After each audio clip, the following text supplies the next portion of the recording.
CVC world news देख रहे दर्शकों का बहुत बहुत स्वागत। ਹੁਸ਼ਿਆਰਪੁਰ ਤੋਂ ਇੱਕ ਧਾਰਮਿਕ ਅਤੇ ਅਧਿਆਤਮਿਕ ਖਬਰ ਸਾਹਮਣੇ ਆ ਰਹੀ ਹੈ, ਜਿੱਥੇ 14 ਤੋਂ 20 ਅਪ੍ਰੈਲ ਤੱਕ ਸ਼ਹਿਰ ਵਿੱਚ ਸ੍ਰੀਮਦ ਭਗਵਤ ਕਥਾ ਦਾ ਵਿਸ਼ਾਲ ਆਯੋਜਨ ਕੀਤਾ ਜਾ ਰਿਹਾ ਹੈ। ਇਸ ਮੌਕੇ ਤੇ 10 ਅਪ੍ਰੈਲ ਨੂੰ ਇੱਕ ਭਵਯ ਕਲਸ਼ ਯਾਤਰਾ ਵੀ ਕੱਢੀ ਜਾਵੇਗੀ, ਜਿਸ ਵਿੱਚ ਵੱਡੀ ਗਿਣਤੀ ਵਿੱਚ ਸੰਗਤਾਂ ਦੇ ਸ਼ਾਮਲ ਹੋਣ ਦੀ ਉਮੀਦ ਹੈ। ਇਹ ਸਮਾਗਮ ਦਿਵਯ ਜੋਤੀ ਜਾਗਰਤੀ ਸੰਸਥਾਨ ਦੇ ਸਹਿਯੋਗ ਨਾਲ ਕਰਵਾਇਆ ਜਾ ਰਿਹਾ ਹੈ। ਪ੍ਰੈਸ ਕਾਨਫਰੰਸ ਦੌਰਾਨ ਸੰਸਥਾ ਨਾਲ ਜੁੜੇ ਸੰਤਾਂ ਅਤੇ ਸਾਧੂਆਂ ਵੱਲੋਂ ਤਿਆਰੀਆਂ ਬਾਰੇ ਵਿਸਥਾਰ ਨਾਲ ਜਾਣਕਾਰੀ ਦਿੱਤੀ ਗਈ। ਪ੍ਰੈਸ ਵਾਰਤਾ ਨੂੰ ਸੰਬੋਧਨ ਕਰਦਿਆਂ ਸਵਾਮੀ ਸੰਜਨਾਨੰਦ ਜੀ ਨੇ ਦੱਸਿਆ ਕਿ ਕਥਾ ਦੀਆਂ ਤਿਆਰੀਆਂ ਜ਼ੋਰਾਂ ਨਾਲ ਚੱਲ ਰਹੀਆਂ ਹਨ ਅਤੇ ਕਥਾ ਸਥਾਨ ਤੇ ਟੈਂਟ ਲਗਾਉਣ ਦਾ ਕੰਮ 25 ਮਾਰਚ ਤੋਂ ਸ਼ੁਰੂ ਹੋ ਚੁੱਕਾ ਹੈ। ਉਹਨਾਂ ਕਿਹਾ ਕਿ 10 ਅਪ੍ਰੈਲ ਤੋਂ ਪਹਿਲਾਂ ਸਾਰੀਆਂ ਤਿਆਰੀਆਂ ਮੁਕੰਮਲ ਕਰ ਲਈਆਂ ਜਾਣਗੀਆਂ। ਇਸ ਮੌਕੇ ਤੇ ਸਾਧਵੀ ਸ਼ੰਕਰ ਪ੍ਰੀਤਾ ਭਾਰਤੀ ਜੀ ਅਤੇ ਸਾਧਵੀ ਰਾਜਵੰਤ ਭਾਰਤੀ ਜੀ ਵੀ ਮੌਜੂਦ ਰਹੇ। ਆਯੋਜਨ ਦੇ ਮੁੱਖ ਜਜਮਾਨ ਮਨੀਸ਼ ਗੁਪਤਾ ਤੇ ਨਿਤਿਨ ਗਾਂਧੀ ਵੀ ਪ੍ਰੈਸ ਕਾਨਫਰੰਸ ਵਿੱਚ ਸ਼ਾਮਲ ਰਹੇ।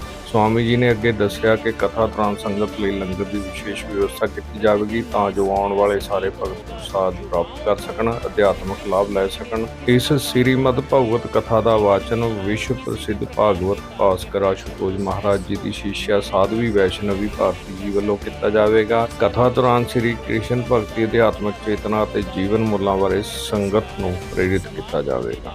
का मुद्दा है, ऐसे बहुत से जो ज्वलंत मुद्दे हैं कथा व्यास जी साइंटिफिक वे से उस पर प्रकाश डालेंगी और बहुत सारे भजन होंगे। सभी के लिए बैठने की व्यवस्था जो है वो कुर्सियों पर होगी और सभी के लिए लंगर की व्यवस्था की गई है।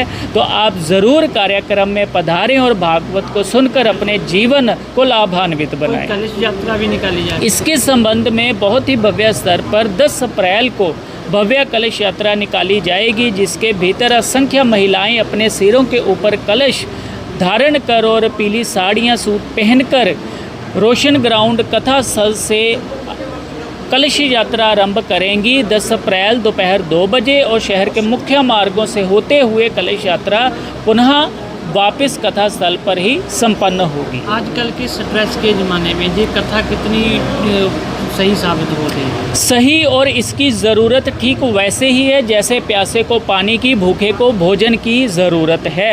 क्योंकि जो कथाएं हैं वो हमारे संतों महापुरुषों, हमारी ईश्वरीय शक्ति जब वो मानव शरीर में आती है और मानव शरीर में आकर वो शक्ति कैसे विपरीत परिस्थितियों के ऊपर विजय प्राप्त करती है, जब हम उनके जीवन को विभिन्न दृष्टिकोणों से जो कथावाचक जी संगत के समक्ष रखते हैं, उसको सुनते हैं, तो हमारा भी मनोबल बढ़ता है, हमारा भी आत्मबल बढ़ता है और हमें सूत्र मिलते हैं हम किस प्रकार अपने जीवन को जी सकते हैं। जीवन को काटना कुछ और होता है, जीवन को जीना कुछ और होता है। ये कथाएं हमें जीवन जीने का ढंग सिखाती हैं। संगत के लिए आने जाने की व्यवस्था भी की है। हमने ट्रांसपोर्ट की भी व्यवस्था की है और ट्रांसपोर्ट के लिए हमने एक नंबर भी फ्लैश किया है। आप उस नंबर पर कॉल कीजिए और अपना नाम पता दर्ज करवाइए और जो बस उस ਹੁਸ਼ਿਆਰਪੁਰ ਤੋਂ ਕੈਮਰਾ ਪਰਸਨ ਦੇ ਨਾਲ ਬਲਰਾਮ ਜਿੰਦਲ ਦੀ CVC वर्ल्ड न्यूज़ ਲਈ ਵਿਸ਼ੇਸ਼